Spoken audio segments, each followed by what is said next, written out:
Welcome to the mustacheandthebeard.com. Two great geeks changing the world one post at a time. My name is Louis Matos, the Mustache, here with my BFF of 40 years, my PIC, my partner in crime.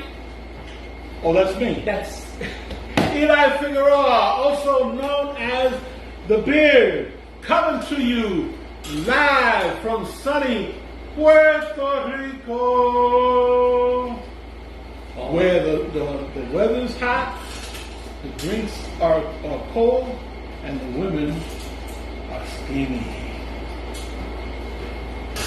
okay. We're gonna start off on that kind of. We'll be talking about women today. Oh yeah. All right. So first off, if you're familiar with our videos, this is going to be a Scar special edition. Scar. Do you remember what a Scar is? Yes.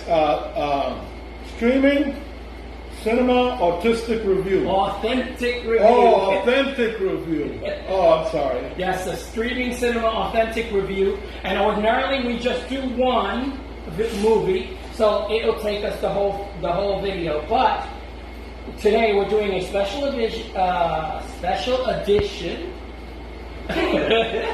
number one.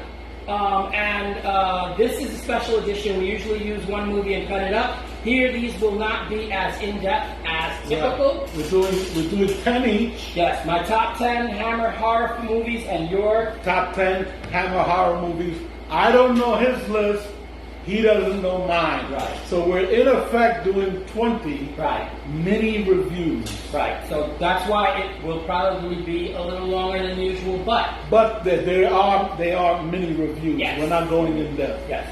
And our PPPs have decided to make this a versus video.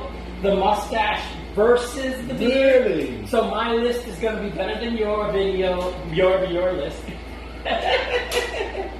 All right. Also, we're going to be talking about Geektoberfest, which this video starts. Starts the beginning. Yes, the beginning of our year 5. For 1 month, we'll be talking about horror movies. And books and all that stuff. And guaranteed there's going to be more Hammer in there. Yes. All right. Is there anything else you wanted to add? No, that's fine with me. Okay. And just that I'm happy to be here. Yes. I'm happy to be next to you. Yes. It's been a while. Woo-hoo! Okay. Getting started. This is number 10 for me of my top 10 Hammer horror films is Dr. Jekyll and Sister Hyde. Woo! Yeah. 1971, starring Ralph Bates and Martine Beswick. Director Roy Ward Baker, and written by Brian Clemens, who also produced with Albert Fennell. The reason I bring this up is because Brian Clemens and Albert Fennell are the two who brought us the Avengers, Steve and Mrs. Peel. Oh, wow. Cool. So they know how to handle a male-female combination. A Victorian scientist develops a serum based on female hormones that transforms him into a murderous female. Now, the reason why I like this movie and picked it is because it's an interesting take on the Jekyll and Hyde story. Instead of Hyde being a monster, Hyde being a woman. And the stars, Bates and Beswick, look enough alike that they can pull it off, and they're actors enough to keep you interested. That's why I like this film. Excellent. Great way to start. All righty. Now, my number 10 is starting with The Gorgon, 1964. I saw this movie on Plex. It's available on Tubi, though, now. This is a monster horror movie written by John Gilling, directed by Terrence Fisher. We have Peter Cushing, Christopher Lee, and Barbara Shelley. Barbara Shelley. Yes. Okay. So yeah, you always got to mention the one gorgeous female in the story in the movie. All right, this is a legitimate monster movie based on Greek mythology, where people are turned to stone with possession and a lead actor as a villain. All right, and usually it's the villain is Christopher Lee. Not in this one. Not in this one. All right, and the monster is a little hokey. All right, when they actually get to show us Majira. Well, that's because the monsters never live up to our imagination. No, of course. They never do. But I love that this is not a vampire movie. It's based on a mythological monster with some actual exposition and explanation, which is awesome. I loved it. This is my number 10 on my top 10 horror movies.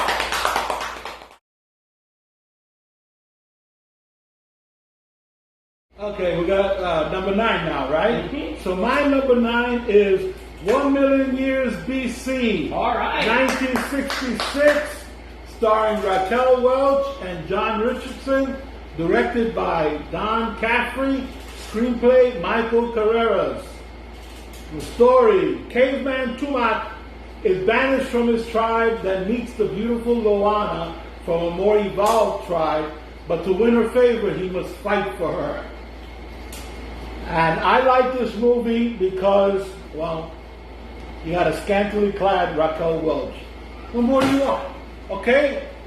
Enough said. So my number 9 is Dr. Jekyll and Sister Hyde. Great minds think alike. Listen, I remember when we were talking on the phone, I said, there's this movie with Dr. Jekyll, but I can't find a Mrs. Hyde, which I thought was the name of the movie. Right. And I said, I remember this movie like it was Yeah, yesterday. me too. But I thought it was Mrs. Hyde also. And it's just so memorable that even though I hadn't seen it for 40 years, do you hear that? For 40 years, and it still was in my mind. Mm-hmm. All right, so you already went through the plot. So I'm just going to tell you why I love this movie. I hadn't seen this movie in 40 years already. I guess I went through that. I remember describing it to the beard, and I got part of the title wrong, but Martine Beswick made an impression, such an impression that I remembered it 40 years later. Mm-hmm. The special effects transformation is masterful, and I use these 3 words lightly because we're going to use them a lot. For its time. For its time, the special effects, the transition that they showed, and they did a little back and forth. So more Martine Beswick, more him, and his name was This is a guy that was in all these freaking Hammer movies. Ralph Bates. Yeah. So Ralph Bates and Martine Beswick in a lot of Hammer horror movies. Awesome. All right. Martine Beswick is in 1 million years BC. I know, absolutely. All right. So that's my number 9.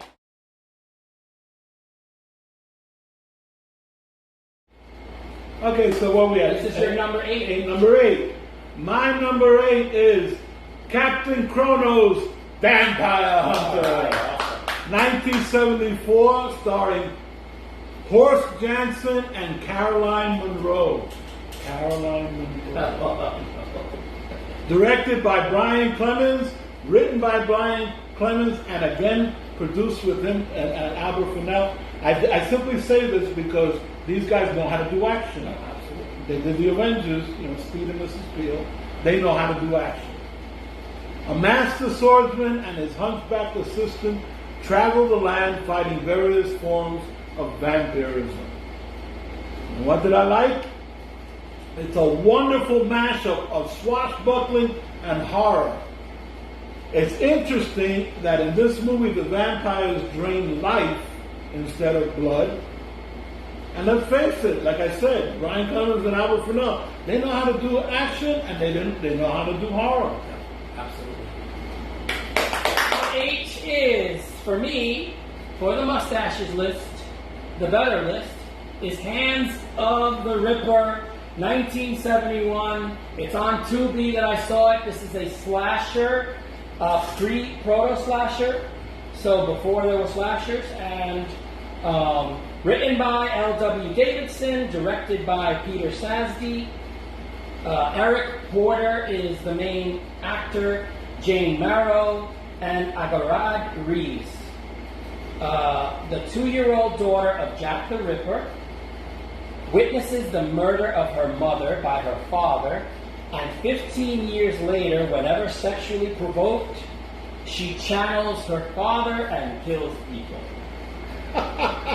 This is, I saw this movie and I said, I gotta have this on my list. It's, for the most part, it's really awesome, but it's 8 on my list for a reason. I love everything about this movie except the ending, which is suspenseful, but a little abrupt, because you didn't see the end. What you thought was going to be the ending isn't the ending. It almost feels a little contrived.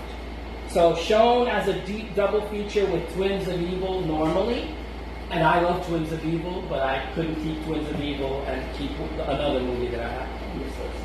Yeah, so we're only allowed of those 10. Yes, so on my top 10 list, number 8 is Hands of the Ripper. You gotta watch it.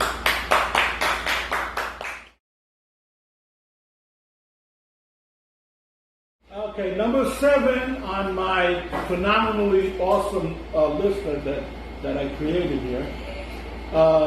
Number 7 is Dracula Has Risen from the Grave, 1968, starring Christopher Lee and Veronica Carlson. So it's the first Dracula movie on the list. Yes. Director is Freddie Francis, and the screenplay is by Anthony Hines. Now, in this movie, Count Dracula returns and goes after the Monsignor who attempted to exorcise his castle. The Monsignor's niece, Maria, finds herself caught in the middle of their war. Now, why do I like this movie? Okay, well, first off, I'm an absolute fan of Hammer Dracula films. And I had to force myself to make my list not all 10 of those Dracula movies. So this is, for me, the second best of all those Dracula movies. It's beautifully written, beautifully played. It holds the suspense, right? It's a visual treat. And Veronica Carlson is a sight to behold. Oh my God. That's not my number 7. Time for my number 7. Your number 7. A movie you've never heard of before is, my number 7 is 1 million years BC. 1966, you've already said all of that other stuff. The reason why it's on my list, listen, a fun movie. But you didn't mention Ray Harryhausen. I left it for you. Okay. All right. So Ray Harryhausen. This is whom we adore. This is an iconic movie with some special effects master Ray Harryhausen doing his stop motion photography that is just stunning to behold. Especially, teachers, science teachers gave him crap, and he was like, "This isn't for you." This wasn't done for you. This is done for people who want to be amazed. But I don't understand the criticism. They criticized the movie because they said that you had cavemen and dinosaurs at the same time, and that historically that didn't happen. That millions of years that separated them. But we have movies of dinosaurs with us now. So if we can, Jurassic Park, Lost World. If we can get past that, then why can't you get past it? It's just people just want to have a reason to complain. All right, so like I said, this is an iconic movie. You mentioned Raquel Welch. How could you not mention Raquel Welch in this movie? She does her. Ray Harryhausen performs his magic, and she performs her magic. Although not strictly horror, it does contain monsters, and I had to include it on my list because how could I not? Alrighty then.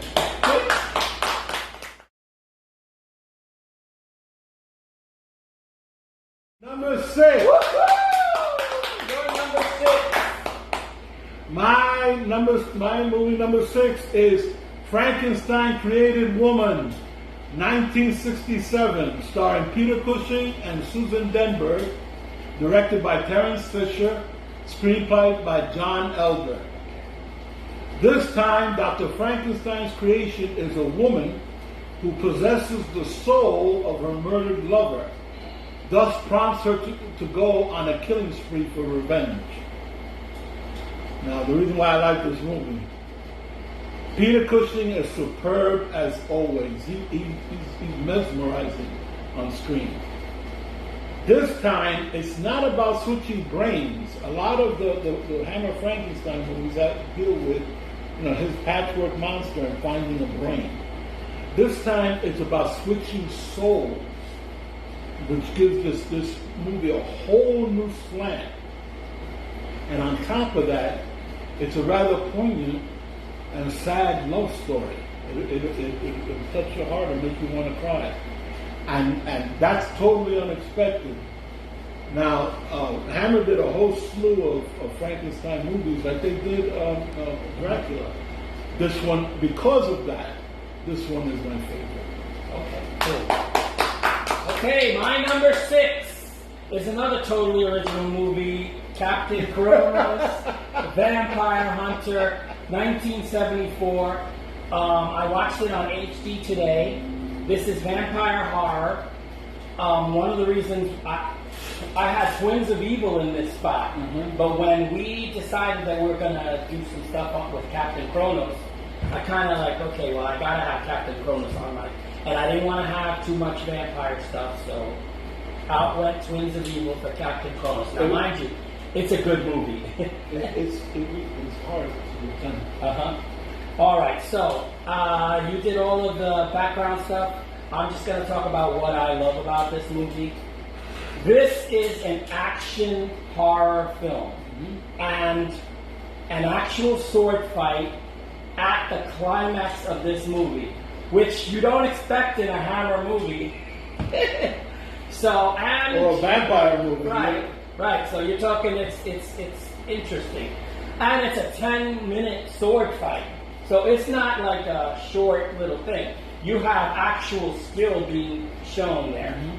Caroline Munro does not play a damsel in distress in this movie. She is essential to the plot, which is wonderful because she mesmerizes in this movie. Every time she's on the screen, you're like, okay, what's going on?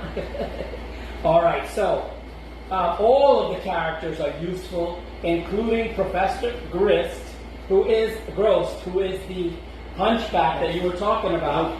He's the one, and he forms the weapon. So I mean, it's all, they all are useful, which is perfect. And I love when you have a team that works like a team. This is why I chose this movie over Twins of Evil. Although I'm still a little salty about having to eliminate Twins of Evil. But here's my number 6. Yay! Your number 5. My number 5 is Quatermass and the Pit, 1967, starring Andrew Keir and Barbara Shelley, directed by Roy Ward Baker, and written by Nigel Neal, who is the creator of Quatermass. Awesome. Now, in this movie, a mysterious artifact is unearthed in London. Its origins are unknown, and it has a strange effect on people. Brilliant scientist Bernard Quatermass butts in just in time to solve the mysteries and save the world. I like the Quatermass character, and I like his movies. Hammer did 3. This is the third and last one. But Quatermass is also a character that has appeared on the BBC. They have done serials about him. And I enjoy Brian Donlevy as Quatermass in the first two, but I think Andrew Keir does it better here because Quatermass is a character that is difficult to like. And he's not a very likable. So you have to play him just right in order to make him sympathetic, and he does. Andrew Keir manages to get it just right. Yeah, and Quatermass, the experiment, it's absolute. Yeah, it's hard to like him. Yeah, he's almost villainous. He's almost villainous. But here, Andrew Keir manages to keep him irascible, right? Like he's always been, but sympathetic. Okay. So that for me, that makes this the better of the three. Okay, awesome. Moving right along to my number 5. Number 5? My number 5 is Let Me In. It's a 2010 movie. It was on HBO Max is where I saw it. And this is a romantic vampire horror movie. But romantic vampire is not like, you know, the starry, glistening kind. But this one is not Twilight. No, it's not Twilight. See, I didn't want to bash Twilight, but okay. So written by Matt Reeves, directed by Matt Reeves. This is the actors are Cody Smith McPhee, who was 14 years old when he did this movie. Chloe Grace Moretz, who was 14 years old when she did this movie. Richard Jenkins and Elias Koteas. So, you know, pretty good actors. A lonely 12-year-old boy develops a friendship with a 12-year-old vampire girl. When her familiar is lost, he helps her, and she helps him with his problem with bullies. What could go wrong? I mean, stuff goes wrong, but stuff goes right too. Hence the love story part. Although it's never, you know, it's 14 years old, so there's no real, you know, interaction. You know, it's not child pornography. No. The chemistry between the two actors is palpable. So palpable that they both won awards for the work, all right, for this movie. Horror is gritty and real. So even though you're talking about a love story, the vampire stuff is real, gory and bloody, and I love it. So yeah, so that's my number 5. What is wrong with us? I don't know. 6.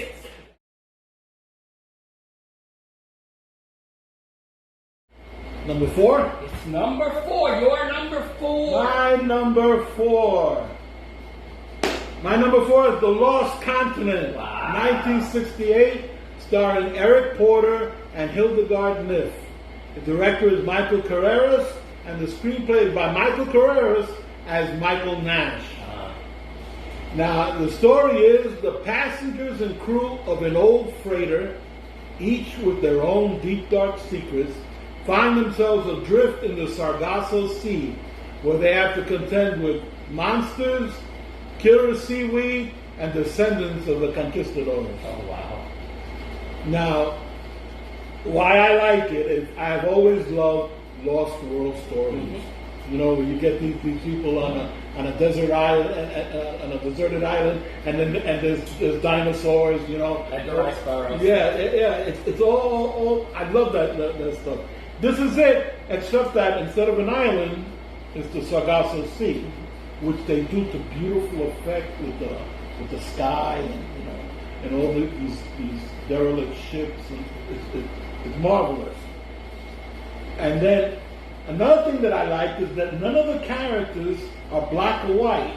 They all fall somewhere in the gray area. You know, they all have muddy backgrounds and yet they rise to the occasion to become heroic. And none of them look like movie stars. The star is Eric Porter, which he starred in one of the movies that Oh yeah. That I mentioned. Yeah, he's not a good-looking guy. No, he's not. He's not. He's not. You know, none of them look like movie stars. They look like. Yeah, they look like real people, which made the story even more believable. Which is hard when you're talking about killer seaweed, you know. So I have to give it to them. This is what the reason why I really like this movie and why it's my number 4. Okay. Well, my number 4 is The Revenge of Frankenstein, 1958. I saw it on Tubi. It's a monster horror. Mm-hmm. It is number 2 of the Frankenstein movies. Right. You're talking, they did 8, if I recall correctly, Frankenstein. They did 9 of the Draculas. They did 3 of Quatermass. I mean, they ran with their characters. There's multiple. I don't know how many, but there's multiple. Mummy. There's the Mummy. The werewolf. Yeah. And they never got to the Invisible Man, although they had the rights to it. They never got to it. And they also did a few. I mean, they're unrelated, but in the same theme of 1 million BC. There's other caveman movies that they did. So here is, it's written by Jimmy Sangster and directed by Terence Fisher. It's Peter Cushing with Francis Matthews doing a really good job as number 2, as opposed to no Christopher Lee in this one. Right. Eunice Gayson is the woman, and she's pretty. She's gorgeous. Okay. She's that cliff. After Frankenstein is supposedly executed, he emerges 3 years later as Dr. Stein in Carlsbrook. As a successful doctor that poses a threat to the medical council because he's very popular with the patients. Hans Cleve wants to study under Dr. Stein, knowing his secret, and he kind of uses it to his advantage to, blackmail. It wouldn't be good for everybody to know that you're actually Frankenstein. All right, so a Frankenstein story that is unique with the acting ability of Cushing, a sympathetic Igor type. Yes. That becomes Frankenstein's monster. Success, a monkey brain, and a bit of a 3-card Monty. All right, so that's why I love this movie, and so that's why it's my number 4. And of all of the Frankenstein movies, I like the first one, and I like this one, but I like this one just a tad better.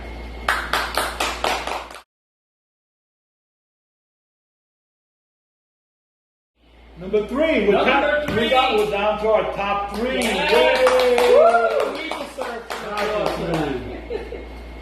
Okay, my number 3 is The Mummy, 1959, starring Peter Cushing and Christopher Lee, directed by Terence Fisher, screenplay by Jimmy Sangster.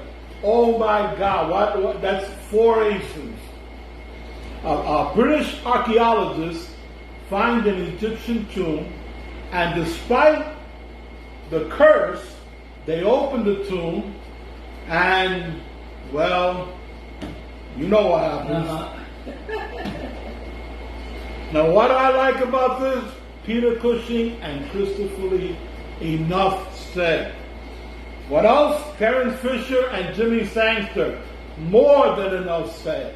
It's hammer horror at its best. It's beautifully filmed. It looks there's a bit more exposition in the beginning than usual because they have to set up the whole Egyptian motif. Christopher Lee's first appearance is in costume and as a flashing back to Egyptian. They have to tell that story. But oh my God! When it shifts to England and Gothic and and Moors and oh God, I just eat that stuff up. This is Hammer horror at its best, and that's why it's my number 3. My number 3 is The Hound of the Baskervilles.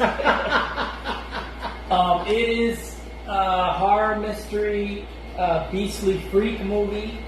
I saw it on Tubi.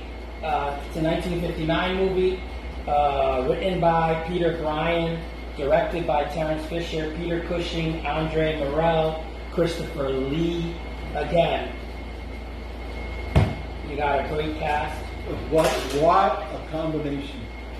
You have Dr. Richard Mortimer stops at 221B Baker Street to tell the legendary detective and his sidekick about the ghost hound that killed Sir Hugo Baskerville and enlists their aid to protect the latest occupant of Baskerville Hall.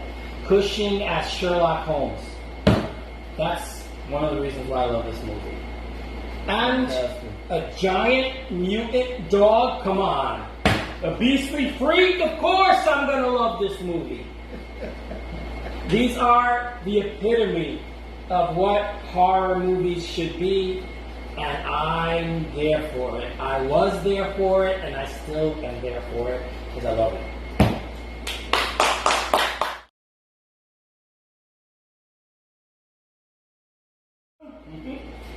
My number 2 is The Horror of Dracula. I managed to keep myself down to only 2, Lou. I managed to keep myself to Dracula. The Horror of Dracula, 1958, starring Christopher Lee and Peter Cushing. Director, Terence Fisher. Screenplay, Jimmy Sangster. Oh my God, I'm in heaven.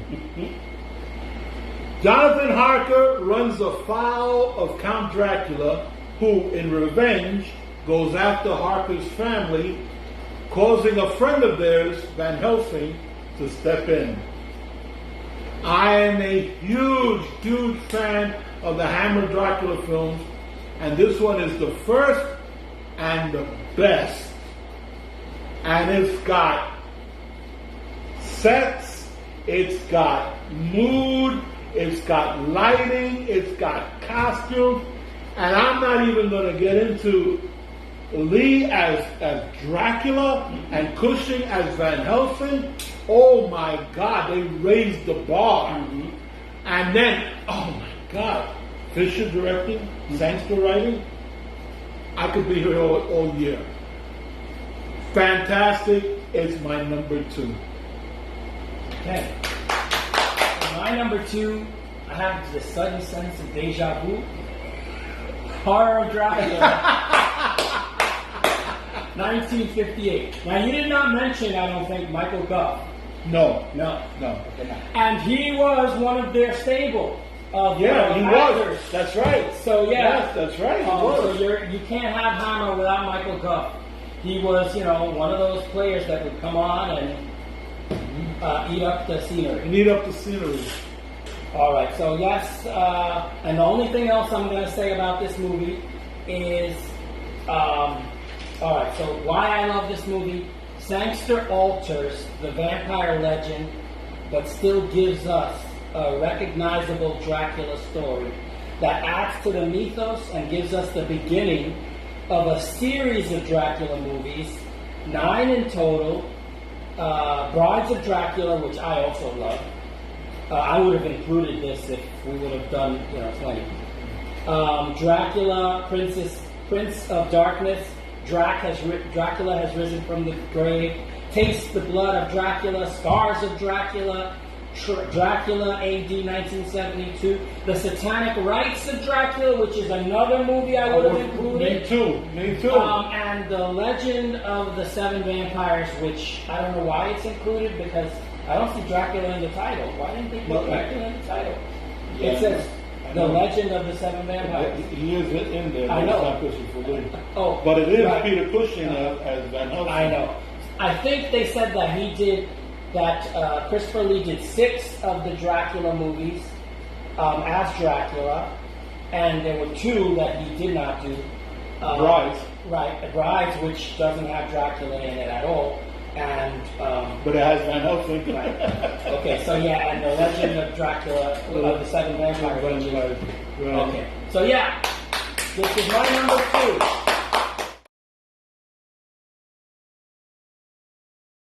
2. Okay, number 1, drum roll. My number 1 is The Hound of the Baskervilles. And you already know it's Peter Cushing and Christopher Lee and all that great stuff. Why is it my number 1? I am a huge Sherlock Holmes fan. Huge Sherlock Holmes fan. And this is without a doubt the best adaptation of The Hound of the Baskervilles. And there have been dozens, let me tell you. At least 50. There is no other book has been adapted into film as much as The Hound of the Baskervilles. Check it out on Wikipedia and you will see more than 50. And everybody who is known for playing Sherlock Holmes has done their take on Hound of the Baskervilles. Basil Rathbone, all of them, right? Benedict Cumberbatch, you name it. Ian Richardson, all of them. This is the best one, I'm telling you. It is the best. It is not the most faithful one to the story, but it is the best of all of them, right? Really good. This is Peter Cushing's first turn as Sherlock Holmes, and thank God it wasn't his last, because he is fantastic, and Cushing was considered an authority on Sherlock Holmes, and Baker Street, the way it appears, is exactly the way it's described in the books. And it's a beautiful mashup of mystery and horror. I wish Hammer had done more, because they did it so well. And lastly, we get to see Christopher Lee as a romantic lead. We actually get to see Christopher Lee as a romantic lead. He's with the girl. He's the romantic lead in this movie. Henry Baskerville is the romantic lead in this story. So, and we get to see Christopher Lee like that. That's awesome. That's why it's my number 1. That's awesome. That was a great pick. I wish I would have thought of it myself. All right, the movie that is my number 1 has not been mentioned, which means that you didn't like it as much as I did. The Devil Rides Out, 1968.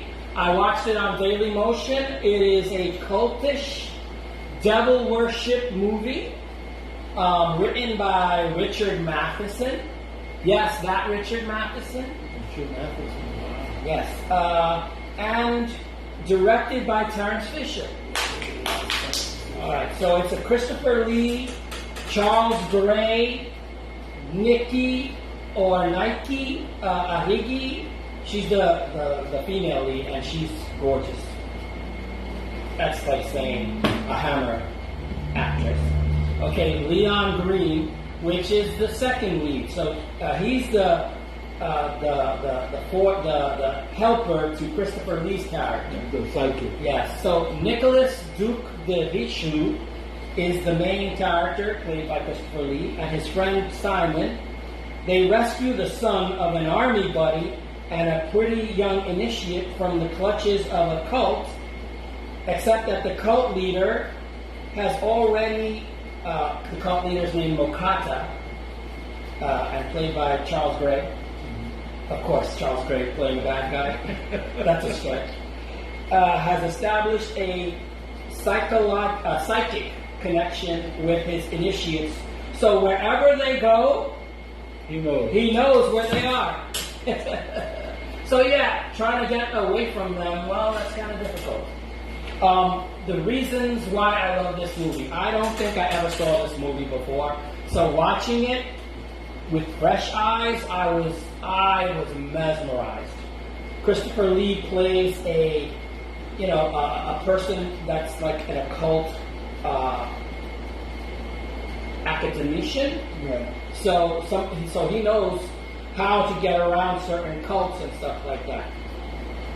There's a fight scene with a giant spider that is absolutely astounding. I don't know how they did it. They probably, had a small spider, but they blew it up on the screen. Mm-hmm. But it was the choreograph. it was just the fight scene is gorgeous. And of course the giant spider is a beastly freak. And there's an angel of death in this movie as well. A classic struggle between good and evil. I absolutely love this movie. Well, after watching it, I said, "There's no way in hell this can't be my number one." All right, so yeah, even though it was one of the first. Listen, I saw 30 Hammer movies. Now, mind you, 10 of them were vampire movies, which shows you how Hammer was infatuated with the vampire. But it's easy. It's sexy, which we talked about. Yeah, sexy. So, Vampires are sexy. Uh-huh. Even now, Uh-huh. I mean, Still look at like Underworld Uh-huh. and all these movies. There's a hell of a lot of sucking in those movies. Yeah, it's that zombies are not sexy. No, Though they're they're not. popular, Uh-huh. they're not sexy. Werewolves are not sexy. They're popular, but they're not. The vampires are sexy. Yeah, absolutely. All right, so that's my number one, and so you have your top 10 list, my top 10 list, and so we're coming to the end of our video.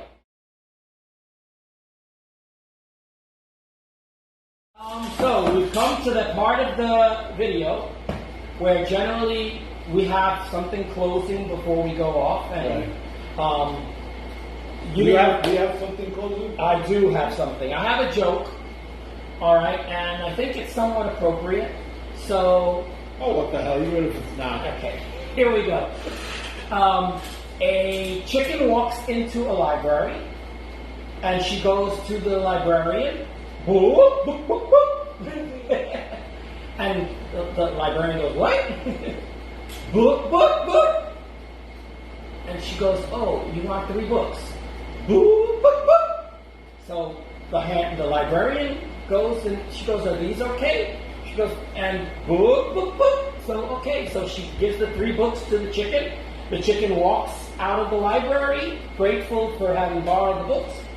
The following day, the chicken comes back into the library and hands the books to the librarian and goes, boop, boop, boop. And she goes, "You want another 3 books?" Boop, boop, boop.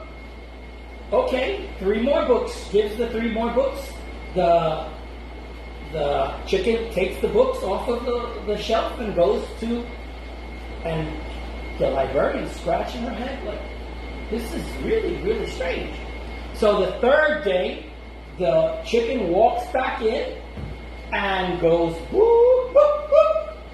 So she goes, "Wow, you're a fast reader. I mean, 9 books in 3 days?" Whoop, whoop, whoop.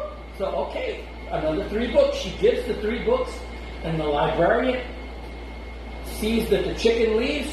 She goes, I need to see what's going on here. So she goes, follows the chicken, closes the library, goes after the chicken. The chicken, she sees, brings the books to a frog.